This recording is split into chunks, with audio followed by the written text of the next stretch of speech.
미가 6장 1절에서 8절 말씀 봅니다. 너희는 여호와의 말씀을 들을지어다. 너는 일어나서 산을 향하여 변론하여 작은 산들이 내 목소리를 듣게 하라 하셨나니 너희 산들과 땅의 견고한 지대들아 너희는 여호와의 변론을 들으라. 여호와께서 자기 백성과 변론하시며 이스라엘과 변론하실 것이라. 이르시기를 내가 내 백성아 내가 무엇을 내게 행하였으며 무슨 일로 너를 괴롭게 하였느냐. 너는 내게 증언하라. 내가 너를 애굽 땅에서 인도하에 내어 종 노릇하는 집에서 속량하였고 모세와 아론과 미리암을 내 앞에 보내느니라. 내 백성아 너는 모압 왕 발락이 꾀한 것과 부올의 아들 발람이 그에게 대답한 것을 기억하며 시딤에서부터 길갈까지의 일을 기억하라. 그리하면 나 여호와가 공의롭게 행한 일을 알리라 하실 것이니라. 내가 무엇을 가지고 여호와 앞에 나아가며 높으신 하나님께 경배할까? 내가 번제물로 1년 된 송아지를 가지고 그 앞에 나아갈까? 여호와께서 천천의 순양이나 만만의 강물 같은 기름을 기뻐하실까? 내 허물을 위하여 내 마다들을 내 영혼의 죄로 말미암아 내 몸의 열매를 드릴까? 사람아 주께서 선한 것이 무엇임을 내게 보이셨나니 여호와께서 내게 구하시는 것은 오직 정의를 행하며 인자를 사랑하며 겸손하게 내 하나님과 함께 행하는 것이 아니냐. 아멘. 할렐루야. 네. 서로 눈인사라도 하실까요? 주변을 보면서 목례를 합니다.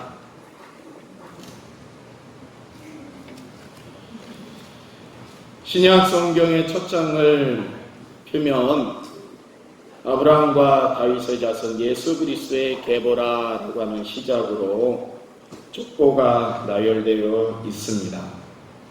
이 족보안을 보면은 구약 안에 있는 내용들이 함축되어 있는 것 같습니다. 하나님은 대표적인 사람을 택하셔서 그 시대를 이끌어 왔고요. 대표적인 것이 아브라함, 다윗 이러한 사람들이 하나님의 은혜 가운데 쓰임을 받았던 사람들이었습니다. 이들은 하나님이 명령하실 때 믿음으로 나아갔던 사람입니다. 근데 한편으로 보면 이들에게도 인간적인 실수와 약점들이 있었습니다. 반도덕적인 생활을 할 때가 있었고요. 부족함이 많아서 하나님의 뜻을 거스르는 경우도 있었습니다. 실수는 말할 것도 없이 많이 했고요. 그러나 하나님은 이러한 실수와 연약함과 심지어 죄까지 있는 인간들을 끝까지 사랑하시고 인내하시고 또 긍휼한 모습으로서 그들을 이끄셨고 시대를 이끄셨습니다. 이것은 예수 그리스도의 족보 안에 있는 하나님의 긍휼과 사랑과 은혜를 나타내 주고 있는 것입니다. 아벨이 가인에게 살해됨으로 인해서 하나님의 역사는 중단될 것만도 같았지만은 셋이라고 하는 새로운 인물을 통해서 하나님은 하나님의 역사를 이어가셨고요. 기생 나합과 모압 여자 롯이 다윗의 조상이었다는 것은 놀랄 일입니다. 그 여인들이 그리스도의 조상 할머니가 될 수 있었다는 것은 아무도 몰랐을 겁니다. 그러나 이 엄청난 은혜의 복음 앞에서 인간의 신분이나 노력은 무의미한 것입니다. 족보에 나타난 사람들은 하나님의 통치와 은혜 속에 살았음을 증거해 주고 있습니다. 오늘 미가의 말씀도 이와 같습니다. 하나님은 미가를 통해서 하나님의 은혜를 나타내시고 미가 선지자는 그 하나님의 은혜를 확신한 가운데 하나님이 말씀하신 바를 백성들에게 선포할 수가 있었습니다. 이 시대를 살아가면서 영안이 열린 사람이 있습니다. 귀가 열린 사람이 있습니다. 그런데 더 많은 사람들이 귀가 닫히고 눈이 닫혀 있습니다. 다가오는 현실에 왜 세상이 이러한가라고 하는 한탄 속에 이 자포자기하는 사람들도 많은 가운데 우리 그리스도인들은 미가 선지자와 같이 하나님의 말씀을 깨달아야 하고 그 깨달은 바를 선포할 수 있어야 하는 것입니다.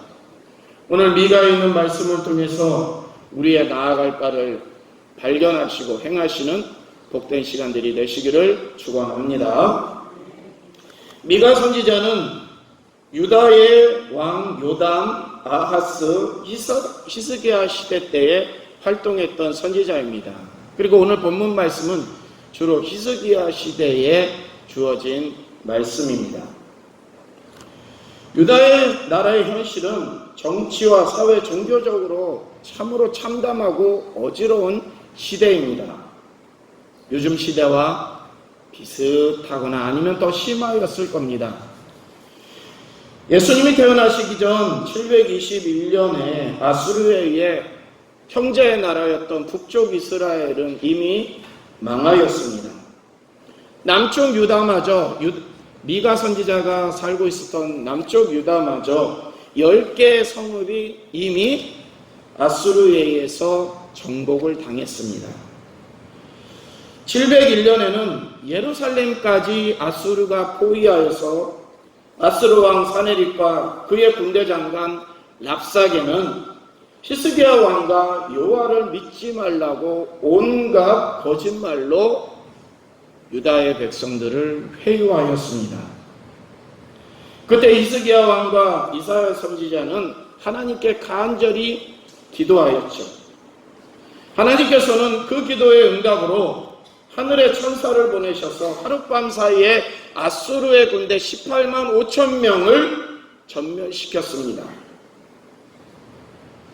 사네립은 아수르로 돌아간 다음에 아들에게 살해를 당해 왕위를 빼앗겼고요. 미가 선지자가 활동할 당시 이 현상이었던 겁니다. 하나님의 은혜로 가까스로 구원을 받았지만 그로부터 100년 뒤에 바벨론에 의해서 유다가 완전히 망할 것을 미가 선지자는 하나님으로부터 듣습니다.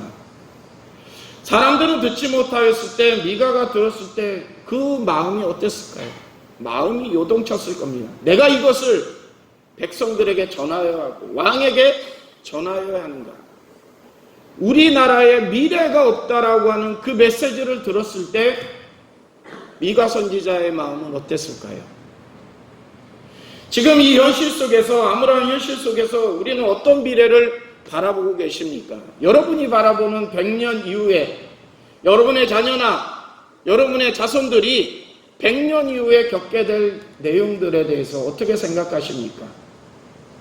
유다가 경험한 것처럼 이렇게 살아가다가는, 이러한 현실 속에 살아가다가 열강들에 의해서 치이고 심지어 새로운 병균에 의해서 치이는 이런 현실 속에서 우리의 100년 이후에는 존재하겠습니까? 이때 우리는 하나님의 말씀을 통하여서 100년 이후의 삶을 예견해 보아야 됩니다. 성서는 우리에게 현재를 살아가는 지혜를 주고요, 미래를 예견할 수 있는 눈을 열어줍니다. 미가 선지자가 경험한 것처럼 사회는 혼란스럽습니다. 미가 선지자가 바라보았던 것처럼 100년 이후에 이 한국 땅, 심지어 교회마저도 없어질 위기에 처해 있는 것이 현실입니다. 이때 우리는 어떠한 행동을 해야 될까요? 다행히도 하나님은 미가 선지자에게 100년 이후에 암울한 삶을 예견하셨지만 700년 이후에 새로운 세계가 열릴 것이라고 하는 희망의 메시지도 넘겨주셨습니다. 이 메시지를 부여잡고 미가 선지자는 양면의 메시지를 전하죠. 100년 뒤에는 이 나라가 망할 것이다. 그러나 700년 뒤에는 이 나라가 새로이 시작될 것이다. 이 메시지 안에는 하나님의 은혜와 자비가 들어있는 것입니다. 사랑하는 성도 여러분, 우리는 하나님의 은혜와 자비 없이는 살 수 없음을 기억하고 확신해야 됩니다. 그러므로 하나님의 은혜 가운데 들어가기 위해서 더 노력하고 기도하고 하나님의 뜻대로 살아가야 할 줄로 믿습니다. 미가 4장 1절에서 5절의 말씀은 이사야 2장 2절에서 4절과 병행구를 이룹니다. 똑같은 말씀을 이 미가 선지자와 이사야 선지자가 선포를 합니다. 그 내용은 하나님의 나라는 시온산, 즉 하나님의 성전을 중심으로 높이 세워질 것이다. 수많은 백성들이 하나님 여호와의 산에 오를 것이며 여호와 하나님이 인도하시는 길로 갈 것이다. 그때에는 모든 무기를 쳐서 농기구를 만들 것이다. 그때에는 열방들이 핵무기를 폐하고 다시는 군사 훈련을 하지 않을 것이며 평화의 날을 선포할 것이다. 미가 선지자가 본 하나님의 나라는 희망이었습니다. 지금 현재 유다의 나라는 랍사게가 물러갔지만은 그런데 아직도 희망의 끈이 희망을 잡을 수 있는 아무런 여건이 없어요. 아수르가 망하고 흔들리는 것 같지만 유다의 나라의 주변에는 신흥 강국들이 너무나 많이 있어요. 호시탐탐 유다의 나라를 노리고 있었기 때문입니다. 그럼에도 불구하고 유다의 정치 현실은 깨닫고 하나님께 나아가고 히스기야 왕처럼 하나님께 무릎 꿇는 신앙인들보다는 자기의 이득을 위해서 사람들을 압제하는 욕심꾸러기 사람들만 더 많아졌던 겁니다. 하나님께 예배하고 하나님의 말씀으로 살려고 결단하기보다는 세상살이에 급급하였던 현실이었습니다. 정치, 경제, 사회적인 상황을 보더라도 미가 선지자에게는 희망이 보이지 않았어요. 그런데 하나님은 미가에게 700년 이후에 희망의 메시지를 전합니다. 이 메시지를 미가 선지자는 지금 백성들에게 전하였고요. 이러한 하나님의 메시지가 은혜와 사랑으로 우리에게 주어지고 있다라고 하는 것을 미가가 선포합니다. 그리고 나서 오늘 본문의 말씀에 이러한 하나님의 은혜와 긍휼을 받은 자들은 어떻게 살아가야 할까라고 하는 방법론을 말씀하고 있습니다. 하나님은 본문 2절과 3절에 자기 백성이라고 하는 표현을 합니다. 내 백성이라고 하는 표현도 합니다.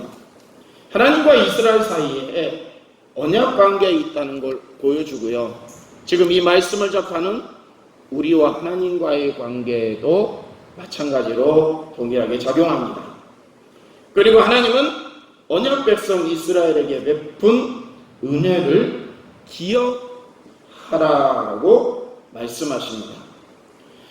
이스라엘을 애굽에서 해방시킨 모세와 아론 같은 탁월한 지도자를 보내주는 것도 하나님이시고, 광야에서 가나안 땅으로 들어가게 광야의 생활을 지켜주신 것도 하나님이시고, 신명기서에 있는 말씀에는 뭐라고 말씀하십니까? 너희가 개간하지 않은 땅을 차지할 것이며 너희가 세우지 않은 성을 차지할 것이며 너희가 경작하지 않은 농작물을 수확할 것이다. 이것이 광야를 지나서 가나안 땅에 들어갈 백성들에게 약속을 주신 겁니다. 이러한 하나님께서 지금까지 유다를 이끌어 오셨고 바로 저와 여러분을 이끌어 오신 줄로 믿으시기를 바랍니다. 이것이 바로 하나님의 은혜입니다. 하나님은 이스라엘 백성들과 또 현재 우리들에게 이렇게 언약의 의무를 충실히 수행하시는데요. 우리는 하나님의 언약과 은혜를 저버리고 살진 않습니다. 유다같은 현실과 지금 한국 교회나 세계 교회가 처한 현실, 그것이 무엇이 다르겠습니까? 이 시간 우리는 하나님께서 우리에게 원하시는 바, 은혜를 그만큼 베풀었으면 하나님의 요구사항이 무엇인지를 깨달아야 합니다. 그것이 바로 하나님의 자녀된 우리 그리스도인들의 사명인 줄로 확신하시기를 바랍니다. 오늘 본문 6절, 7절에 있는 말씀을 보면요, 하나님께서 우리에게 진정으로 바라시는 것에 대해서 말씀하십니다. 살찌고 기름진 영장가 높은 통통한 송아지를 바치는 것, 최고가의 예물을 드리는 것, 또 많은 헌신을 하는 것, 또 그것도 모자라 자기의 자녀들을 하나님의 백성으로, 하나님의 일꾼으로 바치는 것, 참으로 중요합니다. 우리가 헌금을 드리고 하나님께 많은 헌신을 하고, 이 참 중요하고, 예배를 드리고 이 시간 참 뿌듯합니다. 그런데 하나님이 진정으로 원하시는 것은 따로 있다고 말씀합니다. 그거는 당연히 해야 되는 거고요. 그거는 당연히 하나님께 예배하고 하나님께 예물을 드리고 하나님께 헌신을 하고, 이거는 당연히 해야 되는 것이라고 말씀합니다. 근데 우리가 못하고 있는 것, 지금 하지 못하고 있는 것을 미가 선지자는 하나님의 말씀으로 지적합니다. 정의를 행하며 인자를 사랑하며 겸손하게 내 하나님과 함께 행하는 것. 우리 함께 합니다. 정의를 행하며 인자를 사랑하며 하나님과 함께 행하는 것. 이 부분에 우리가 참 약합니다. 우리는 예배를 드리고 헌금을 하고 주어진 사명을 감당하는 데는 최선을 다합니다. 그런데 정의를 행하고 인자를 사랑하며 하나님과 동행하는 것, 이것이 참 약합니다. 어찌 보면은 이 둘이 뭐가 다른가요? 라고 하실 수 있습니다. 교회 예배를 드리고 봉사를 하고 헌금을 드리고 사명 감당하는 것이 정의이고 인자이고 사랑이고 동행 아니겠습니까? 라고 하는데 다릅니다. 앞부분에 있는 것들은요, 다 규칙적인 예배 자리, 종교적인 행동의 자리에 있는 거고요. 하나님이 진정으로 원하시는 것은 저 밖으로 나가서의 행위입니다. 저 세상 안에 나가서의 우리의 행동을 말씀하고 있는 겁니다. 여기에 정의가, 여기에 사랑이, 하나님과의 동행이 하나님이 지금 우리에게 요구하고 있는 사항인 줄로 깨달으시기를 바랍니다. 예수님 당시에 바리새인들과 서기관들과 늘 논쟁을 하셨죠. 심지어 화 있을진저라고 하면서 그들을 강한 어조로 책망하셨습니다. 예수님은 하나님의 아들이셨고 당시 사람들은, 바리새인들과 서기관들은 하나님을 가장 잘 믿는다고 자부하였던 사람입니다. 하나님의 아들과 하나님을 섬기는 자들이 충돌을 합니다. 그러면서 하나님의 아들이 화 있을진저, 이 외식하는 자들아. 교회 안에서 예배를 드리고 갖가지 헌금을 드리고 봉사를 하면서도 왜 이들은 하나님의 아들 예수께 화 있겠다라고 하면서 책망을 얻었을까요? 그들이 성전을 떠나서 그 세상 안에서 정의를 행하지 못하고 사랑을 실천하지 못하고 하나님과 동행하지 못하는 삶을 살고 있었기 때문입니다. 이중적이죠. 교회 안에서와 교회 밖의 생활이 너무나 달랐던 겁니다. 코로나19 사태를 겪으면서 우리는 교회가 많은 질타를 받는다고 많이 아쉬워하고 억울해합니다.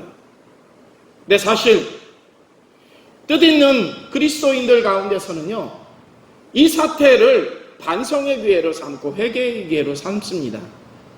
우리가 지금까지 오만과 자만 속에서 살아왔던 교회의 역사, 한국교회의 놀라울 만한 성장을 통해서 한국교회는 내노라고 하는 세계 10대 교회들이 즐비하게 있습니다. 이러한 한국교회가 지금 세상의 지탄의 대상이 되고 있습니다. 그리고 그 한국교회를 이끄는 목회자들이 손가락질을 받고 있습니다. 왜 그럴까요? 이것이 바로 미가 선지자가 예수님이 선포한 화 있을 진저에 해당하는 사항은 아니겠습니까?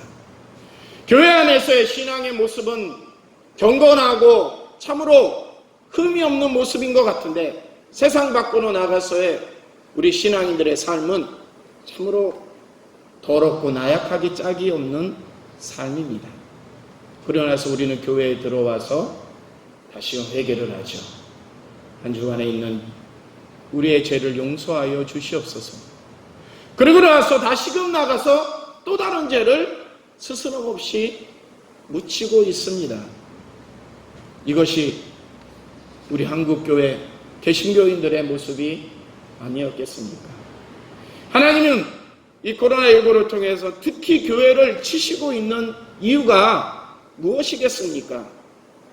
깨달으라고 하는 것은 아니겠습니까?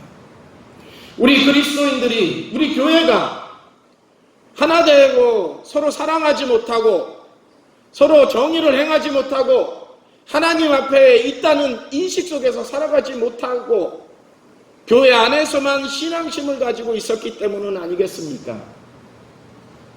역대 종교개혁자들은 모두 한 가지의 의미를 담고 자신의 부패한 신앙을 개혁을 했습니다. 그 한 가지는 내가 지금 하나님 앞에 있습니다 라고 하는 겁니다. 이 예배드리는 순간만 내가 지금 하나님 앞에 나와 있습니다가 아니라 저 세상에 나가서 내가 지금 하나님 앞에 있습니다 라고 하는 그러한 믿음과 의식 속에서 살아갔던 겁니다. 여기에 정의가 생기지 않을 수가 없죠. 여기에 사랑을 하지 않을 수가 없고 용서를 하지 않을 수가 없는 것입니다. 내가 하나님 앞에 지금 있습니다라고 하는 그 심정, 이 심정이 지금 미가 선지자가 피를 토하면서 역설하는 내용이고 예수님께서 바리새인들과 서기관들에게 질타한 내용이고 현재 2020년도 어려움을 당하는 교회에 들려주는 하나님의 메시지임을 기억하시기 바랍니다. 하나님은 겸손하여 하나님과 함께 행하는 것을 참으로 기뻐하십니다. 행한다라고 하는 것은 살고 행동하는 것, 그 삶 자체가 하나님과 동행하는 삶이어야 하는 것입니다. 곰곰이 생각해 보세요. 내가 이 교회 안에서 하나님을 만났는데 교회 밖에서 하나님을 만나고 있는지, 하나님과 대화하고 하나님이 나를 보고 계신다는 인식 속에서 살아왔는지, 그러지 않은 한국교회이기 때문에 지금 교회가 연일 뉴스에 오르내리면서 사람들에게 질타를 받고 있는 것 아니겠습니까? 마태복음 23장 11절에 예수님은 너희 중에 큰 자는 너희를 섬기는 자가 되어야 하리라. 너희를 섬기는 자가 되어야 하리라. 누구든지 자기를 높이는 자는 낮아지고 누구든지 자기를 낮춘 자는 높아지리라 말씀하십니다. 우리 중심에 하나님 아버지와 예수 그리스도가 가득 채워져 있다면 겸손한 자의 은혜를 누린다는 사실을 기억하시기 바랍니다. 사랑하는 여러분, 하나님이 우리에게 구하시는 것이 무엇입니까? 올바른 신앙생활을 내가 하나님께 무엇을 구하는 것이 아니라 올바른 기도는 나의 부족 부분을 채워달라고 하는 호소가 아니라 내가 하나님이 원하시는 것을 발견하기 위한 깨달음, 솔로몬이 구하였던 그 지혜는 그 깨달음을 달라고 하는 지혜였던 겁니다. 하나님이 원하는 것을 깨닫고 그 그 뜻대로 행하는 것, 하나님이 가장 원하는 길이고 현재 우리의 어려움을 극복할 수 있는 교회의 숙제가 될 것입니다. 하나님께 대접을 받고 싶다면 먼저 하나님을 대접하시고요. 헌금만 많이 드리고 예배에 참여하는 것으로만 만족할 것이 아니라 정의와 사랑과 하나님과 동행하는 겸손의 삶, 이것을 진정으로 회복해야 할 것입니다. 할렐루야. 기도합니다. 하나님, 손가락질 받는 억울함이 우리의 마음을 많이 가라앉히고 있지만 이 시기가 하나님이 우리에게 새로운 도전의 시기를 허락하여 주신 귀한 은혜의 날들임을 기억하게 하여 주시옵소서. 하나님은 이 어려운 시기를 통해서 우리를 정화시키며 우리가 다시 바로 섰을 때 하나님의 은혜의 자리로 우리를 옮겨주시리라 믿습니다. 더욱더 우리의 자신을 돌이켜보며 잘못 살아왔던 인생들, 내 위주로 남을 아프게 하였던 강한 아픔들 이 시간 고쳐나갈 수 있도록 인도하여 주시옵소서. 무엇보다도 하나님 앞에 있음을 늘 인식하면서 살아갈 수 있는 우리 모두가 되기를 원합니다. 적게는 오늘부터 더 나아가서는 이 한 주간 또 한 달 동안 우리 인생의 전반에서 하나님과 늘 동행하며 살아갈 수 있는 우리 모두가 되기를 소망하며 예수 그리스도의 이름으로 기도드립니다. 아멘.